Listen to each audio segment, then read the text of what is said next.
Evra ကိုတန်း20တုန်းကမဝယ်ပဲညင်းခဲ့ပြီးတန်း200လောက်ကြာမှအသေးအတန်ဇွတ်လိုချင်နေတဲ့ဘာစီလိုနာ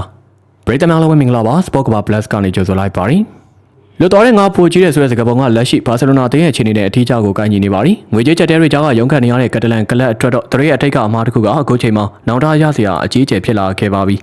မကြသေးခင်ကမှဟိုလီယန် Evra ရဲ့ agent ဖြစ်သူ Joseph Maria Minguela ကအန်အွန်စရာကောင်းတဲ့အပြောင်းရွှေ့လျှို့ဝှက်ချက်တစ်ခုကိုဖွင့်ချခဲ့ပါရီ